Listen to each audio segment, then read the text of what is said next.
बहुत सारे स्टूडेंट्स को इंग्लिश में जब पेपर सॉल्व करते हैं, बैंक, एसएससी या रेलवे का होगा, तो यही नहीं समझ में आता कि पेपर स्टार्ट करें, कौन सा सेक्शन से स्टार्ट करें। तो इसका सीधा सा आंसर है कि जो सेक्शन आपको आता है, अच्छी तरीके से समझ में आता है, जिसमें आप अपने आप को प्रोफिशिएंट मानते हैं, जो आपको आसान लगता है। जैसे सबसे पहले जो एंटोनिम सिनोनिम्स वाला जो सेक्शन होता है वो सबसे आसान होता है। उसमें 2 नंबर 4 नंबर आप आराम से गेट कर सकते हैं। फिर उसके बाद से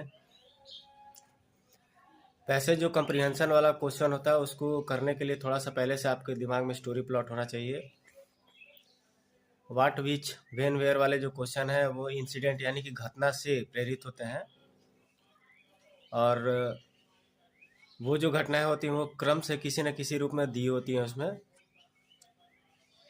फिर आ जाता है सेक्शन 1 वर्ड सब्स्टिट्यूशन वाला, फॉरेन वर्ड, जंबल वर्ब, और उसके बाद से एक्टिव पैसिव नरेशन भी आता है। तो इसको आप प्रैक्टिस के अनुसार से बना सकते हैं। नरेशन बनाने का यही रूल होता है, यही नियम होता है कि टेंस इसका चेंज होता है, यानी कि टेस्ट अगर प्रेजेंट टेंस में है तो उसकी सारी की सारी चीज़ें पास्ट टेंस में चेंज होंगी, और अगर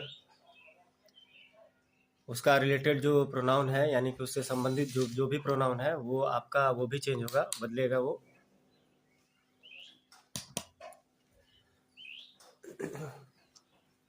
एक्टिव पैसिव बनाने का नियम ये होता है कि 7-8 टेंसेस का चेंज होता है। वैसे तो परफेक्ट कॉन्टिन्यूस का जो टेंस है उसको भी बदलना चाहिए, लेकिन जिसको इंग्लिश में जितनी जानकारी, जितना ग्रामरियंस को जितना जानकारी होता है वो अपने हिसाब से चीज़ों को डालते हैं।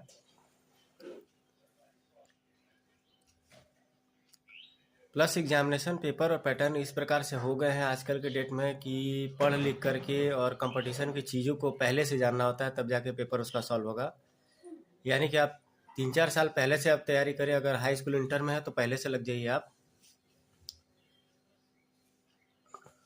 जो भी प्रवेश परीक्षा है वो जीके, जीएस, मैथ, रीजनिंग, ये सब सभी आता है। इसमें सबसे पहले तो 10-11 तक के आप मैथ को अच्छे से डील कर लीजिए। आजकल के डेट में मैट्रिक्स, प्रोबेबिलिटी, प्रायिकता वाला क्वेश्चन, फिर जाके आपको मैट्रिक्स वाला क्वेश्चन, वो एडवांस लेवल का किसी भी टेस्ट में या एग्जामिनेशन में आजकल ज़रूर आ रहा है।